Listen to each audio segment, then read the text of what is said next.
Hello everyone. नमस्कार। 12 बज गए और आप सभी के सामने क्लास अपनी स्टार्ट हो चुकी है। तो आ जाएं जितने भी फ्रेंड्स हैं लाइव।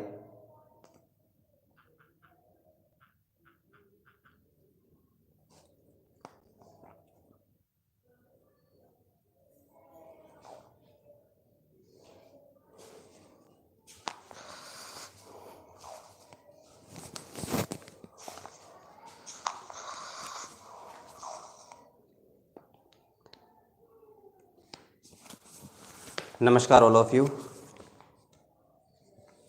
स्टार्ट करते हैं। एक पूरा का पूरा पेपर आप लोगों के सामने लेके आया हूँ। इसका ही सॉल्यूशन आज हम लोग करेंगे।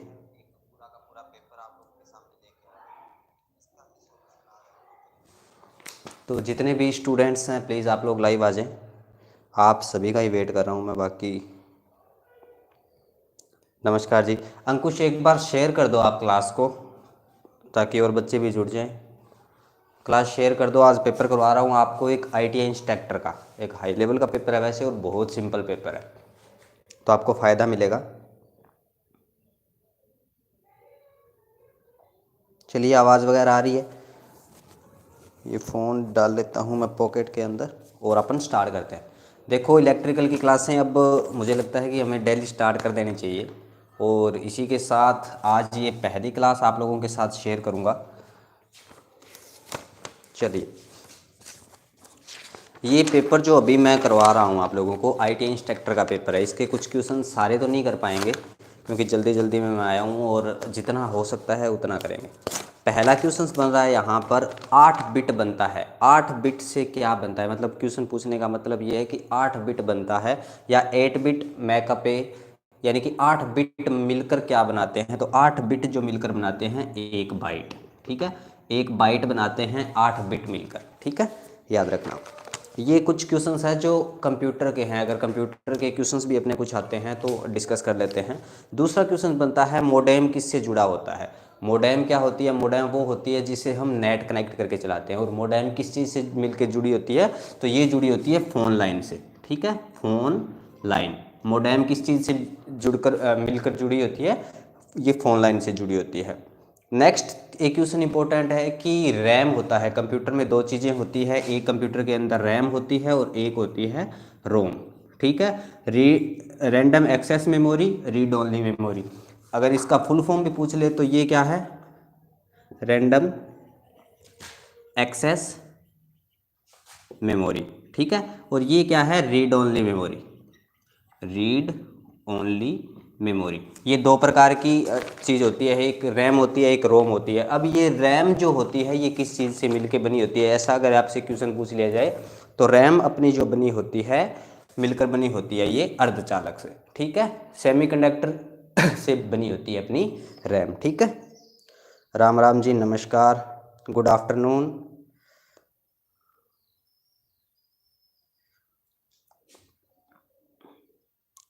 या 7 बच्चे लाइव हैं, एक बार आप और शेयर कर दो, ज़्यादा बच्चे जुड़ जाएंगे। राम राम जी, महेंद्र जी, जतिन वर्मा, दीपक चौहान, एजुकेशन हब कोडला कलां, जतिन वर्मा, ओके रिपोर्ट है। थैंक यू भाई।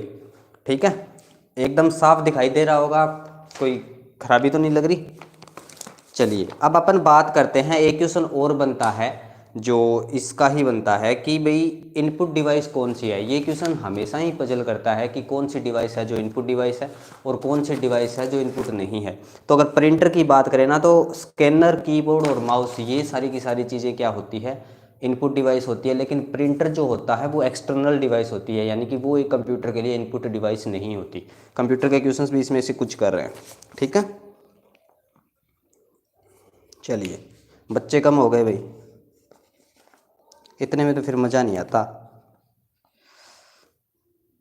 ये टेक्निकल की करवा रहा हूँ दोस्त, 1-2 क्वेश्चन आए हुए हैं वो बता रहा हूँ। अभी टेक्निकल की करवाऊँगा, टेंशन मत लो, टेक्निकल के लिए आया हूँ मैं।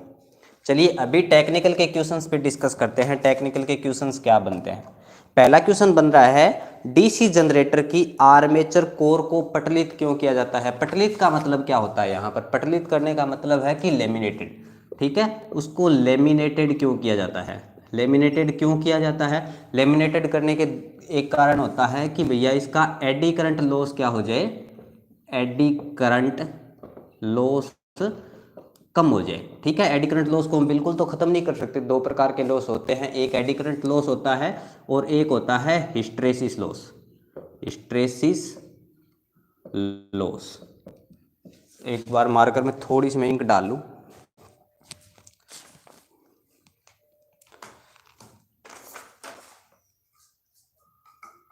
उसके बाद अपन करते हैं दो प्रकार के जो दोष होते हैं, एक हिस्ट्रेसिस लॉस होता है और एक एडी करंट लॉस होता है।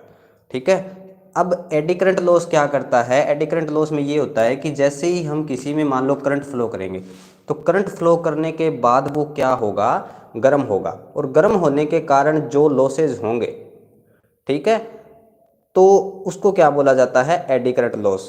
और हिस्ट्रेसिस लॉस क्या होता है कि बार बार चुंबकित और विचुंबकित, यानी कि अगर किसी चीज़ में अपन क्या करते हैं, एक बार उसको मैग्नेटाइज करेंगे, एक बार उसको डीमैग्नेटाइज करेंगे, ठीक है, तो बार बार वो क्या होगा, चुंबकित होगा और विचुंबकित होगा, तो उसके कारण जो लॉस होंगे वो क्या कहलाते हैं, हिस्ट्रेसिस लॉस।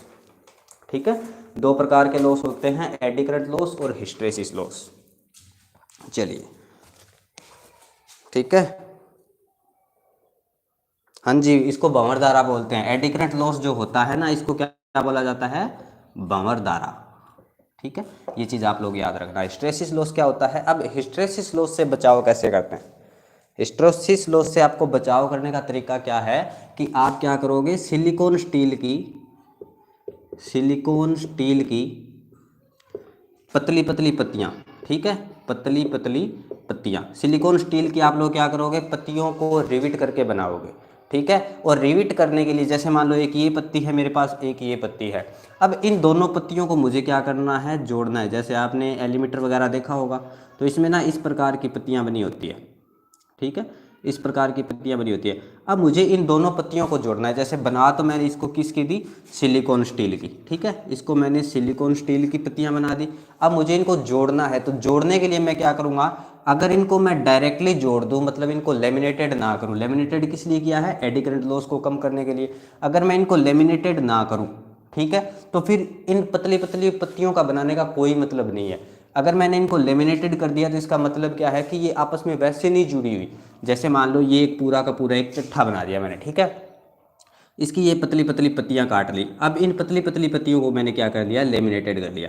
लेमिनेटेड करने के बाद ये जुड़ी तो जरूर है लेकिन एक दूसरे को टच नहीं कर रही, इसीलिए हम क्या करते हैं, लेमिनेटेड करते हैं। ठीक है जी, हिस्ट्रेसिस लॉस बिल्कुल शिथिल आनी होती है जी। क्लियर है, अभी आपको कोई डाउट नहीं होना चाहिए, आज सारे डाउट आपके क्लियर कर दूंगा मैं। और अगर आप लोगों को समझ आ रहा हो तो प्लीज़ आप लोग लाइक कर दें वीडियो को, इससे मैं मोटिवेट होता हूँ, औरों का तो पता नहीं। चलिए, नेक्स्ट दे रखा है, डीसी जनरेटर में आर्मेचर रिएक्शन को क्रॉस मैग्नेटाइजिंग रिएक्शन कैसे निरस्त किया जाता है, यानी कि जो क्रॉस मैग्नेटाइजिंग का जो इफेक्ट होता है उसको कैसे खत्म किया जाता है। तो ब्रश में दो स्थिति होती है, देखो जीएनए से क्या करते हैं, ब्रश को जीएनए से एमएनए की स्थिति में खिसकाकर हम लोग क्या कर देते हैं कि ये जो क्रॉस मैग्नेटाइजिंग का जो इफेक्ट होता है इसको हम क्या कर सकते हैं, दूर कर सकते हैं। इंपॉर्टेंट है, जो चुंबक वाला चैप्टर करेंगे उसमें डिटेल से करेंगे और क्लास कंटिन्यू लाइव करवाऊंगा, तो जितना रिस्पॉन्स अच्छा आएगा उतनी ही अच्छी क्लास आप लोगों को मिलेगी। ठीक है, चलिए नेक्स्ट दे रखा है, डीसी जनरेटर मोटर की चाल को कैसे बढ़ाते हैं। ये शायद पेपर आया था HSSC का, उसमें भी ये क्वेश्चन था कि डीसी मोटर की चाल को बढ़ाने के लिए क्या करते हैं। देखो, चाल को बढ़ाने के लिए आपको एक फॉर्मूला बताया था, EB equal to 5ZN upon 60 into P/A।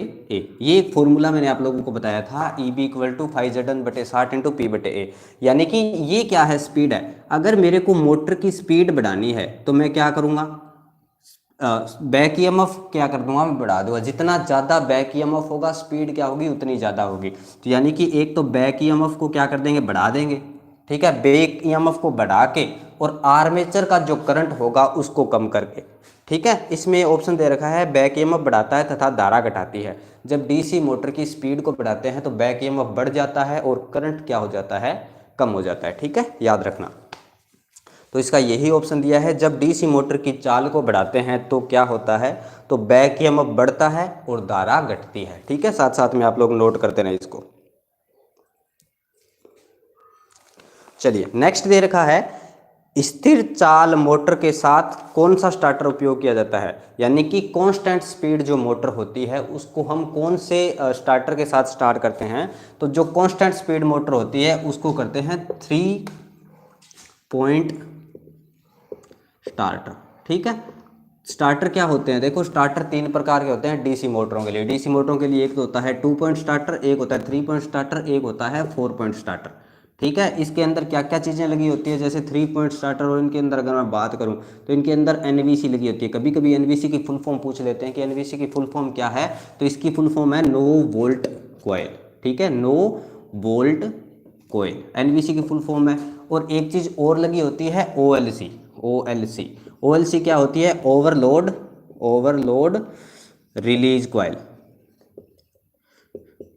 ये क्या करती है कि जैसे ही मान लो लोड ज़्यादा हो जाता है तो इस टाइम पे इस कॉइल का काम होता है। ठीक है, चलिए नेक्स्ट बात करते हैं, डीसी जनरेटर में लैप वाइंडिंग का प्रयोग होता है। लैप वाइंडिंग का यूज कहाँ पर करते हैं, 2 प्रकार की वाइंडिंग होती है, बताया था आपको, एक लैप होती है, एक वेव वाइंडिंग होती है। अब पूछ लेते हैं कि कौन सी वाइंडिंग है जिसमें समांतर पथों की संख्या आर्मेचर नंबर ऑफ पोल्स के बराबर होती है। ठीक है, ये चीज़ पूछ लेते हैं। 2 प्रकार की वाइंडिंग होती है, लैप वाइंडिंग और एक होती है वेव वाइंडिंग। ठीक है, याद रखना, जिसमें ए और पी दोनों साथ आ रहा हो उसमें नंबर ऑफ पोल और ए दोनों की संख्या क्या होगी, बराबर होगी। और इसके अंदर ए क्या होगा, हमेशा 2 ही होगा, चाहे पोल जितना मर्जी हो, चाहे पी इक्वल टू कितना भी। ठीक है, याद रखना, पोल पे डिपेंड नहीं करता, ये करता है समांतर पथों की संख्या, इसमें 2 ही रहती है। और जो लैप वाइंडिंग होती है इसमें समांतर पथों की संख्या नंबर ऑफ पोल्स के बराबर होती है। अब क्वेश्चन ये है कि लैप वाइंडिंग का प्रयोग कौन से जनरेटर में करते हैं, तो निम्न विभव और उच्च धारा के लिए, यानी कम वोल्टेज उच्च धारा, कम वोल्टेज और उच्च धारा के लिए हम किस वाइंडिंग का यूज करते हैं, लैप वाइंडिंग का। ठीक है, याद रख लेना इस चीज को। दीपक चौहान, थारा ITI, नमस्कार गुरुदेव। चलिए नेक्स्ट क्वेश्चन देखते हैं, लोड फैक्टर या लोड गुणांक को किस रूप में परिभाषित किया जाता है। लोड गुणांक क्या चीज होती है, ठीक है, तो लोड गुणांक क्या होता है, औसत लोड और उच्चतम लोड का अनुपात क्या होता है, लोड फैक्टर कहलाता है। ठीक है, लोड गुणांक या लोड फैक्टर। लोड फैक्टर क्या होता है, औसत लोड और उच्चतम लोड का अनुपात क्या कहलाता है, लोड फैक्टर। ठीक है, इसमें औसत लोड और उच्चतम लोड का जो अनुपात होगा वो क्या कहलाएगा, लोड फैक्टर। ठीक है, चलिए नेक्स्ट दे रखा है, छोटी मशीनों के लिए दिष्ट धारा मशीन का योग बना हुआ होता है। 2 प्रकार के योग होते हैं, देखो एक मशीन होती है छोटी और एक होती है बड़ी। योग क्या होता है, योग बोलते हैं बॉडी को। ठीक है, तो छोटी मशीनों की जो बॉडी बनी होती है वो बनी होती है कास्ट आयरन की, कास्ट आयरन। ठीक है, छोटी जो मशीनें होती है उसकी बॉडी किस चीज़ की बनी होती है, कास्ट आयरन की, और बड़ी मशीनों की बॉडी बनी होती है कास्ट स्टील की। ठीक है, कास्ट स्टील की बॉडी बनी होती है बड़ी मशीनों के लिए। ठीक है, और छोटी मशीनों के लिए बनी होती है किस चीज़ की, कास्ट आयरन की। क्लियर है जी, बिल्कुल। चलिए नेक्स्ट दे रखा है, कम्यूटेटर खंडों को एक दूसरे से विद्युत रोधित रखा जाता है। वही चीज़ है कि जैसे मान लो ये कम्यूटेटर बना दिया मैंने, अब इसके अंदर क्या है, खंड कटे हुए हैं जिसके अंदर हम क्या करते हैं, वाइंडिंग करते हैं। और इन खंडों को एक दूसरे से अलग कैसे रखते हैं, क्या लगाते हैं बीच में, तो इसमें बीच में लगाते हैं भाई माइका। ठीक है, माइका। ठीक है, चलिए माइका के द्वारा क्या रखा जाता है, इसको अलग रखा जाता है। नेक्स्ट क्वेश्चन दे रखा है, किसी डीसी जनरेटर की लैप वाइंडिंग में समांतर पथों की संख्या हमेशा कितनी होती है। अभी आपको बताया था लैप और वेव वाइंडिंग में, तो ठीक है। तो इसने क्या पूछा है, किसी डीसी जनरेटर की लैप कुंडली में समांतर पथों की संख्या कितनी होती है। ए क्या होता है, समांतर पथों की संख्या। बात कर रहे हैं लैप की, जिसमें ए और पी दोनों एक साथ आ रहा है, यानी कि ए इक्वल टू पी। तो नंबर ऑफ पोल जितने होंगे या ध्रुवों की संख्या जितनी होगी उतनी ही क्या होगी इसमें नंबर समांतर पथों की संख्या होगी। ठीक है, चलिए नेक्स्ट दे रखा है, एक capacitor start capacitor run motor single phase प्रेरण मोटर मूल रूप से क्या है। ठीक है, तो जो कैपिस्टर स्टार्ट और कैपिस्टर रन की जो सिंगल फेज मोटर है वो मूल रूप से क्या है, टू फेज मोटर है। याद रखना कि जो मोटर क्या है, कैपिस्टर स्टार्ट है, कैपिस्टर स्टार्ट कैपिस्टर रन, ये जो मोटर होती है। अब आप मुझे कमेंट करके बताओगे, आप लोग कमेंट करके बताओगे कि ये मोटर किस चीज़ में लगी होती है, कैपिस्टर स्टार्ट और कैपिस्टर रन की। ठीक है, जल्दी से आप लोग कमेंट करके बताओ। और एक चीज़ बता देता हूँ कि ये जो सिंगल फेज मोटर होती है ये टू फेज मोटर होती है लगभग। ठीक है, टू फेज मोटर के समान होती है, या ये बोल सकते हैं कि ये जो होती है टू फेज इंडक्शन मोटर होती है, टू फेज इंडक्शन मोटर। अब जितने भी बच्चे देख रहे हैं कमेंट करके बताओ आप लोग मुझे कि ये मोटर किस में लगी होती है, कैपिस्टर स्टार्ट कैपिस्टर रन मोटर। चलिए जल्दी से कमेंट करके बताएं, बस आप लोगों के कमेंट का ही वेट कर रहा हूं मैं।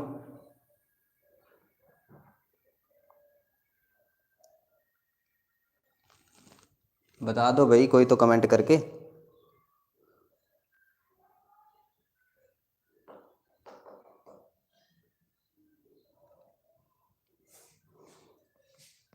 देखो वैसे महेंद्र जी अपनी मोटरें क्या होती है, एक तो थ्री फेज मोटर होती है जो अपन ने देखी होगी, जैसे आटा चक्की में लगी होती है या घरों में जो पानी वाली मोटर लगी होती है। ये जो मोटर होती है सिंगल फेज मोटर होती है, और आटा चक्की में जो मोटर लगी होती है वो थ्री फेज मोटर होती है। लेकिन ये जो कैपिस्टर स्टार्ट और कैपिस्टर रन मोटर होती है ना, ये टू फेज मोटर होती है। ठीक है, वैसे फेज अलग अलग होते हैं, 6 फेज भी होते हैं, 12 फेज भी होते हैं, लेकिन अपने देखने में यही आया है कि भाई 3 फेज और सिंगल फेज। शायद आप लोगों ने भी यही देखा होगा। ठीक है, हाँ जी बिल्कुल तेजपाल जी, बिल्कुल सही है तेजपाल सुमन। ठीक है, ए इक्वल टू क्या होता है, पी होता है लैप वाइंडिंग में। कैपिस्टर स्टार्ट कैपिस्टर रन मोटर किसी को नहीं पता किस में लगी होती है, मैंने तो ये चीख चीख के बताया था अपनी पुरानी क्लासों में कि भी इसमें ये चीज़ लगी होती है। तो आपकी जो फ्रीज की मोटर होती है ना, कैपिस्टर स्टार्ट कैपिस्टर रन मोटर होती है। ठीक है, जो स्टार्ट भी किससे होती है, कैपिस्टर के साथ होती है, और रन भी किस पे करती है, कैपिस्टर पे करती है। अब बताओगे आप लोग कि फैन में नहीं होगी, फैन में होगी परमानेंट कैपिस्टर मोटर, स्थायी कैपिस्टर मोटर। ठीक है,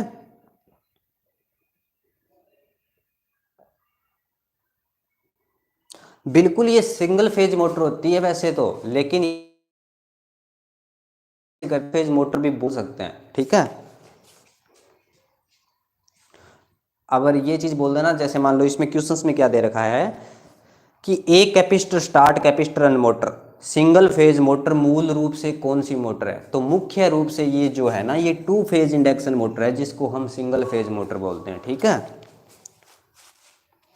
कोई ना, आप दोबारा से स्टार्ट करा देंगे, पूरी की पूरी चीजें आप रिवाइज कर लेना। ठीक है, नेक्स्ट दे रखा है, व्यावसायिक रूप से कितने एचपी की मोटर निर्माण किया जाता है। ठीक है, ऑप्शन है आप लोगों के 1 एचपी, 2 एचपी, 5 एचपी और 10 एचपी।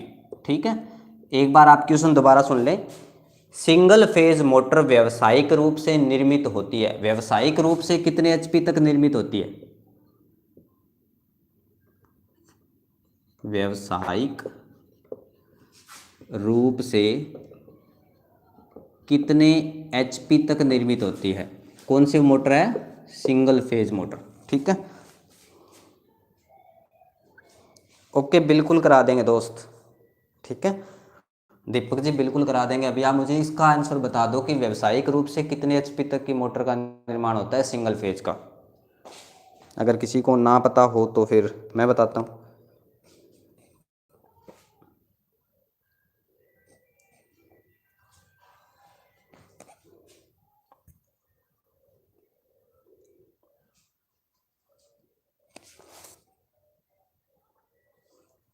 चलिए, इसमें होगा 2 HP तक, ठीक है, याद रखना, ऐसा क्वेश्चन आ जाए तो आप लोग याद रखोगे।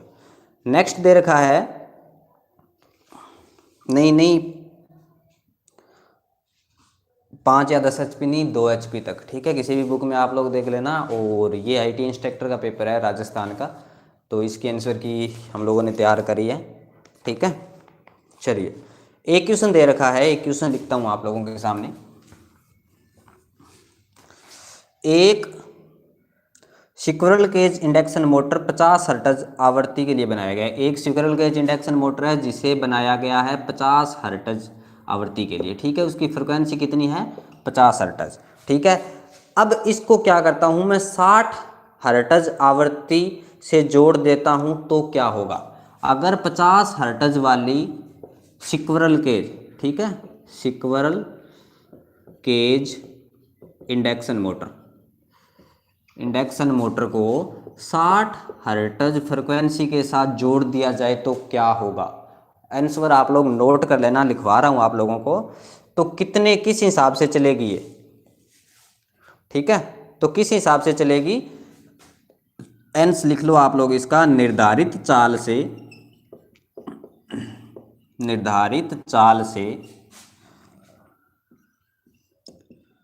6/5 भाग से चलेगी,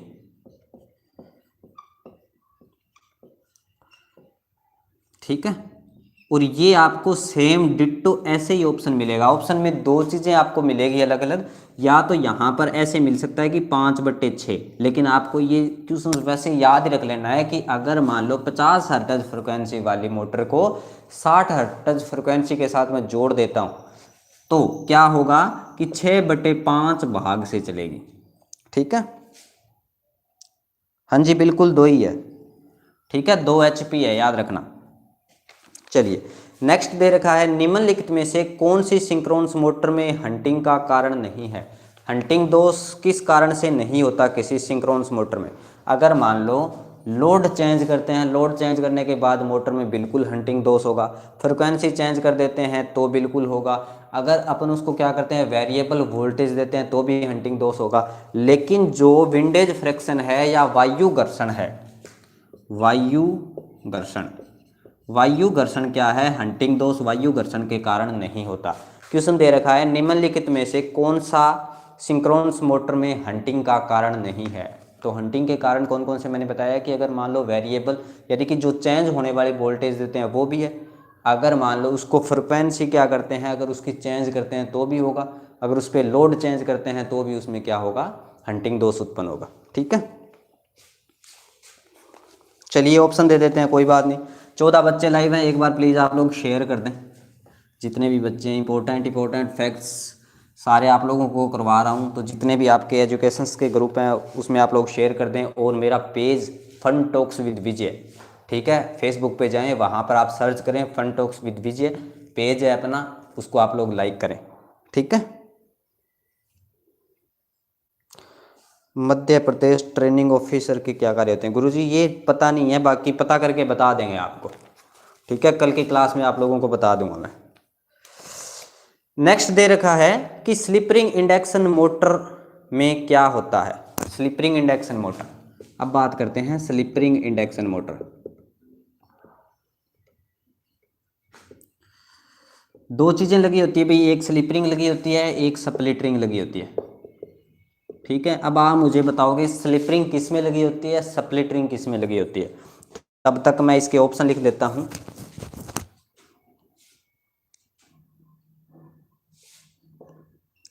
ये इसका क्वेश्चन है, होता है। ऑप्शन है कम प्रारंभिक बल आघूर्ण, स्टार्टिंग टॉर्क कम, ठीक है। बल आघूर्ण को क्या बोलते हैं? स्टार्टिंग टॉर्क, ठीक है। इसमें क्या है? मध्यम स्टार्टिंग टॉर्क, या इसमें क्या हो सकता है? उच्च स्टार्टिंग टॉर्क, या इसमें क्या हो सकता है? शून्य बल आघूर्ण, ठीक है। चलिए,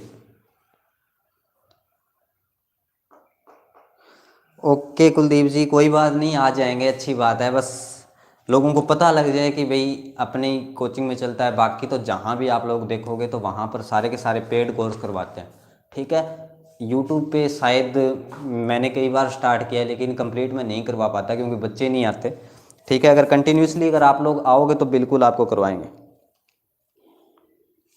जी बिल्कुल, हाँ जी बिल्कुल, सी ऑप्शन तेजपाल जी।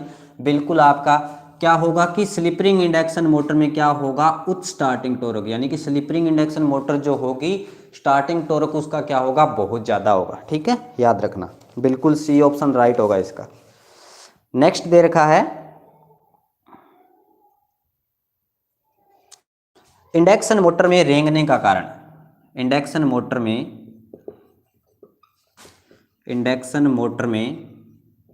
रेंगने का कारण, रेंगने का चीज क्या होती है भाई, क्राउलिंग, ठीक है। इसको क्या बोलते हैं, क्राउलिंग।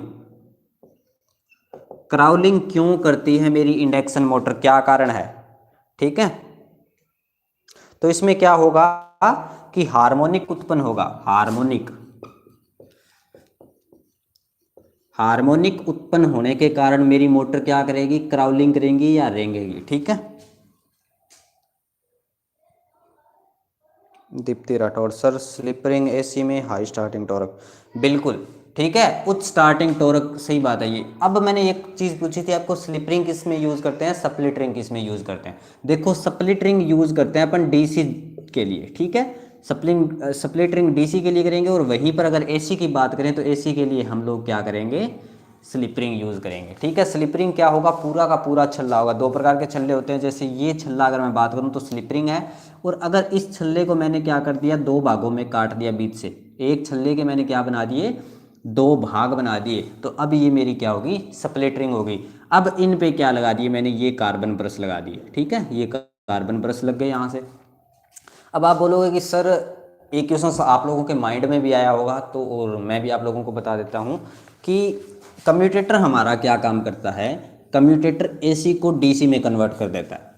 अब आप बोलोगे कि सर अगर कम्यूटेटर ने एसी को डीसी में कन्वर्ट कर दिया तो हमें स्प्लिट रिंग की ज़रूरत क्यों पड़ी। मान लिया कि स्लिप रिंग लगाया है हमने कि एसी को डीसी में कन्वर्ट कर दिया कम्यूटेटर ने, अब हमने यहाँ पर क्या लगाया, स्लिप रिंग लगा के हम लोगों ने क्या ले ली, एसी ले ली। लेकिन जब हमारे पास डीसी पड़ी है तो हम लोगों ने स्प्लिट रिंग यूज़ क्यों की, स्प्लिट रिंग, ठीक है।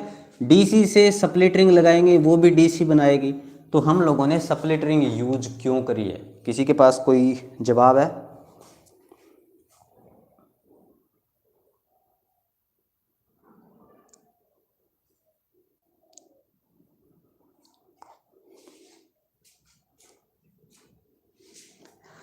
थैंक यू कुलदीप जी। अब जल्दी से आप लोग ये बताओ कि हम लोगों ने स्प्लिट रिंग यूज क्यों करी है, क्योंकि जो कम्यूटेटर है, कम्यूटेटर ने एसी से क्या बना दी, डीसी बना दी।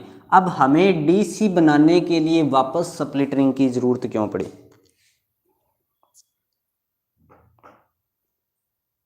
बता दो जल्दी से, अगर किसी को पता हो तो बता दो, अगर नहीं पता है तो फिर मैं बताऊंगा आप लोगों को। चलिए टाइम वेस्ट नहीं करते, मैं बता देता हूँ, आपके कमेंट पता नहीं कब आएंगे, ठीक है। देखो डीसी मैंने आपको बताई थी कि तीन प्रकार की डीसी होती है। डीसी तीन प्रकार की कौन सी, डायग्राम बना देता हूँ, जैसे ये तीन प्रकार की डीसी होगी, ठीक है। एक डीसी तो होगी बिल्कुल प्योर डीसी, क्लियर है। दूसरी डीसी हो गई अपनी स्क्वायर वेव, ठीक है, इस हिसाब से चलेगी, ठीक है। ये भी हो सकती है, ये तो नहीं बना सकते आप, ठीक है। चलिए अभी आपको जो दो डीसी बनती है ना वही बता देता हूँ। एक ये डीसी हो गई, भी ये भी डीसी है, ठीक है। तीन प्रकार की डीसी होती है, तीन प्रकार की अपनी क्या होती है, एसी होती है। तो ये जो कम्यूटेटर एसी से क्या करेगा, डीसी बनाएगा। आर्मेचर के अंदर कौन सी बनती है, आर्मेचर में बनती है एसी करंट। इस एसी करंट को कम्यूटेटर किस में चेंज कर देगा, डीसी के अंदर। लेकिन ये जो डीसी बनाएगा ये पल्स सेटिंग डीसी बनाएगा, पल्स सेटिंग। और पल्स सेटिंग डीसी कौन सी है, ये डीसी, ठीक है। ये पल्स सेटिंग डीसी बनाएगा। अब मैंने क्या कर दिया, इस पल्स सेटिंग डीसी का तो मैं यूज नहीं कर सकता, इस पल्स सेटिंग डीसी को मुझे चेंज करना है प्योर डीसी में। और ये जो स्प्लिट रिंग लगाई है ना हम लोगों ने दोस्त, स्प्लिट रिंग, तो ये स्प्लिट रिंग क्या करेगी, पल्स सेटिंग डीसी को प्योर डीसी में चेंज करके हमें दे देगी, ठीक है। फेज को टू पार्ट में अपन क्या करते हैं, किस चीज़ से करते हैं, फेज को दो भागों में डिवाइड करने के लिए हम कैपेसिटर का यूज़ करते हैं। ठीक है, कैपेसिटर लगा के हम, देखो सिंगल फेज मोटर जो होती है वो सेल्फ स्टार्ट क्यों नहीं होती, क्योंकि एक मोटर को चलाने के लिए, सेल्फ स्टार्ट करने के लिए हमें कम से कम दो फेज की ज़रूरत पड़ती है।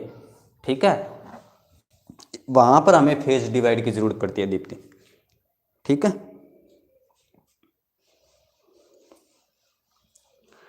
चलिए नेक्स्ट, शायद अब आप लोगों को समझ आ गया होगा कि हम स्प्लिट रिंग का यूज़ क्यों करते हैं। अगर आप लोगों को नहीं समझ आया है तो दोबारा बता दूंगा मैं। नेक्स्ट क्वेश्चन है, ट्रांसमिशन लाइन की वर्दी प्रतिबाधा को परिभाषित करते हैं।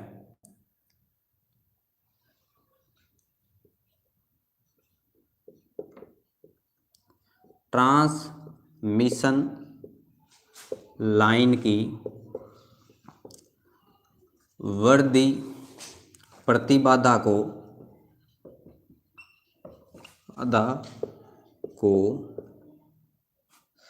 किस से परिभाषित करते हैं, किस से परिभाषित करते हैं। ठीक है, ऑप्शन है आप लोगों के √L/C, दूसरा ऑप्शन है √LC, तीसरा ऑप्शन है √L+C, चौथा ऑप्शन है C-L। ठीक है, जल्दी से आप लोग इसका कमेंट करके जवाब दे दें। चलिए जल्दी से जवाब दे दीजिए आप लोग। इंग्लिश में बता देता हूँ, the surge impedance of a transmission line is defined as a. Tejpal Suman ji का एक मैसेज आया है। नेक्स्ट कोई और बी हो सकता है, अंकुश। चलिए, और सुनील कुमार सी, महेंद्र भाटी सी, √LYC। बिल्कुल, जिन लोगों ने ए ऑप्शन बताया है उनका बिल्कुल सही है। ठीक है, जिन लोगों ने ए ऑप्शन बताया है उनका बिल्कुल सही है, √L/C आएगा राइट आंसर।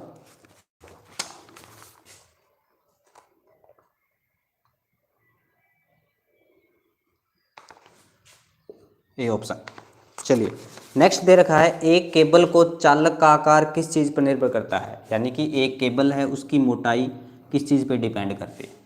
ठीक है, ऑप्शन है आप लोगों के एम्पियर में, किस चीज़ में किस चीज़ पे दर्शाते हैं अपन, धारा के अकॉर्डिंग लेते हैं, या कुचालकता के अकॉर्डिंग लेते हैं, या विभव के अकॉर्डिंग लेते हैं, या शक्ति पर डिपेंड करती है।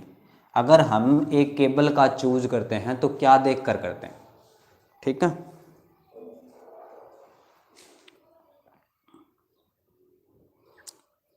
बिल्कुल कुलदीप जी कर देंगे, टेंशन मत लो। ये मान लो कि कल से 12 बजे सभी को लाइव आ जाना है, 12 बजे से हम यही काम करने वाले हैं। ठीक है, तो एक केबल का चूज हम करते हैं करंट रेटिंग देख के कि किस एम्पियर तक की करंट जो है वो सहन कर सकती है। ठीक है, याद रखना। नेक्स्ट दे रखा है, ट्रांसमिशन लाइनों का वोल्टता नियमन। ठीक है, यानी कि वोल्टेज रेगुलेशन का अंकिक मान कितना होना चाहिए, जो ट्रांसमिशन लाइन है उनका वोल्टेज रेगुलेशन कितना होना चाहिए। ठीक है, तो उनका वोल्टेज रेगुलेशन क्या होना चाहिए भाई, कम होना चाहिए। ठीक है, चलिए नेक्स्ट दे रखा है, थर्मल पावर प्लांट की क्षमता को कैसे बढ़ाया जा सकता है। आपको एक थर्मल पावर प्लांट है उसकी क्षमता को बढ़ाना है तो आप लोग क्या करोगे, ऑप्शन है प्लांट का लोड कम कर देंगे, दूसरा ऑप्शन है उच्च भाप का उपयोग करके, तीसरा ऑप्शन है कोयला ज़्यादा मात्रा में जला के, और चौथा ऑप्शन है पानी का ज़्यादा मात्रा में उपयोग करके। बिल्कुल 12 बजे आ जाना जी, सारे के सारे कल कॉपी और पेन लेके पूरा कोर्स स्टार्ट कर देंगे, और जहाँ पर आपको प्रॉब्लम हो लाइव क्लास करेंगे, आपके कमेंट्स भी ऐसे लगेगा आपको क्लास जैसा माहौल मिल रहा है। ठीक है, चलिए बताइए थर्मल पावर प्लांट की क्षमता को कैसे बढ़ाया जा सकता है। पहला ऑप्शन है प्लांट का लोड कम करके, दूसरा ऑप्शन है उच्च भाप दाब का उपयोग करके, तीसरा ऑप्शन है कोयला ज़्यादा मात्रा में जला के, और चौथा ऑप्शन है पानी की ज़्यादा मात्रा में उपयोग करके। B option. साथ में बी ऑप्शन बता रहे हो, साथ में कोयला वाला बता रहे हो भाई, जसवंत सिंह बी। ठीक है, उच्च भाप वाष्प का यूज करके, याद रखना उच्च भाप वाष्प का उपयोग करके। ठीक है, उच्च भाप वाष्प का उपयोग करके हम क्या कर सकते हैं, एक थर्मल पावर प्लांट की क्षमता को बढ़ा सकते हैं। चलिए एक क्वेश्चन और करते हैं, फिर आज की क्लास यहीं ख़त्म करते हैं। कल से कंटिन्यू आपको क्लास करवाऊंगा प्लस क्वेश्चंस करवाऊंगा उस टॉपिक में से जितने भी इंपॉर्टेंट बनते हैं। ठीक है, नेक्स्ट है, एक करंट ट्रांसफॉर्मर की प्राइमरी कुंडली में क्या होते हैं। दो प्रकार के ट्रांसफॉर्मर होते हैं, एक करंट ट्रांसफॉर्मर होता है और एक पोटेंशियल ट्रांसफॉर्मर होता है। ठीक है, दो प्रकार के ट्रांसफॉर्मर होते हैं, एक सीटी होता है और एक होता है पीटी। अब एक चीज़ बताओ, इन दोनों ट्रांसफॉर्मरों को किस प्रकार के ट्रांसफॉर्मर बोला जाता है। किस किस को पता है कि इन दोनों ट्रांसफॉर्मरों को किस किस टाइप का ट्रांसफॉर्मर बोला जाता है। ये क्या है, करंट ट्रांसफॉर्मर, और ये है पोटेंशियल ट्रांसफॉर्मर।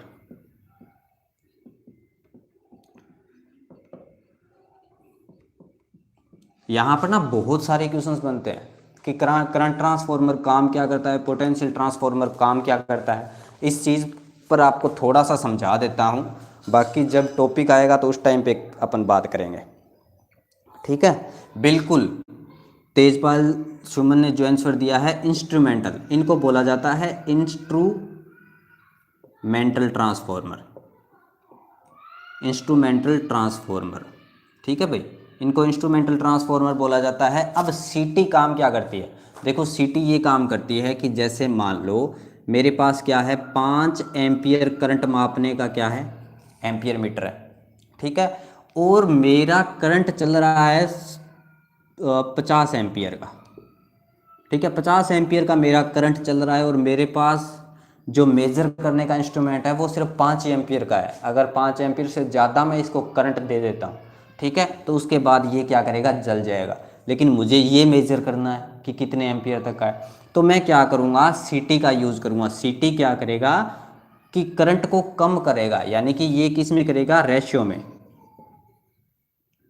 ये क्या बना देगा, रेशियो में बना देगा कि जैसे मान लो 50 एम्पियर करंट है, इसको 5 एम्पियर में मेरे को मेजर करना है, तो ये क्या कर देगा, रेशियो में कन्वर्ट कर देगा। ठीक है, रेशियो में कन्वर्ट करके हम क्या कर सकते हैं, 5 एम्पियर वाले से भी इस 50 एम्पियर को मेजर कर सकते हैं। यही काम क्या करता है, पोटेंशियल ट्रांसफॉर्मर या पीटी करता है। लेकिन ये क्या करता है, वोल्टेज के केस में, जैसे मेरे पास यहाँ पर 2000 वोल्ट की सप्लाई आ रही है और मेरे पास 20 वोल्टेज मेजर करने का इंस्ट्रूमेंट है, तो ये क्या करेगा, पीटी अगर हम लोग यूज कर लेते हैं तो वोल्टेज ये क्या कर देगा, डाउन कर देगा, और वोल्टेज को एक रेशियो में कन्वर्ट करके बता देगा। 20 एम्पियर का जो 20 वोल्टेज का जो वोल्ट मीटर है वो भी क्या कर देगा, इसको मेजर कर देगा। ठीक है, समझ आ गया आप लोगों को चीज़। बिल्कुल कुलदीप, सही बात है। ठीक है, ये चीज़ है कि हम सीटी और पीटी का कहाँ पर यूज़ करते हैं, इनको इंस्ट्रूमेंटल ट्रांसफॉर्मर बोला जाता है, सीटी और पीटी को। ठीक है, अगर ये पूछा जाए कि इंस्ट्रूमेंटल ट्रांसफॉर्मर कौन कौन से होते हैं, तो सीटी और पीटी दोनों क्या होते हैं, इंस्ट्रूमेंटल ट्रांसफॉर्मर होते हैं। अधिक मान का करंट कम मान के एम्पियर मीटर से मेजर करने के लिए हम सीटी का यूज़ करते हैं, और अधिक वोल्टेज की वोल्ट को कम वोल्टेज के वोल्ट मीटर से मेजर करने के लिए हम किसका यूज़ करते हैं, पीटी का यूज़ करते हैं। चलो क्लियर है, आज क्लास यहीं पे ख़त्म करते हैं। और जो टेलीग्राम और व्हाट्सएप ग्रुप का जो लिंक है वो आप लोगों को डिस्क्रिप्शन में मिल जाएगा, तो डिस्क्रिप्शन चेक कर लेना, थोड़ी देर बाद मैं अपडेट कर दूंगा उसमें, वहाँ पर सारे लिंक आप लोगों को मिल जाएंगे। और डेली क्लास के लिए आप लोग डेली 12 बजे कल से आ जाना। ठीक है, आज हमने 45 मिनट की क्लास लगाई है और आगे सोचेंगे कि क्लास बढ़ाई भी जाए। ठीक है, थैंक यू, जय हिंद, जय भारत। और मेरा फन टॉक्स विद विजय का जो पेज है उसको आप लोग लाइक कर लें। जय हिंद।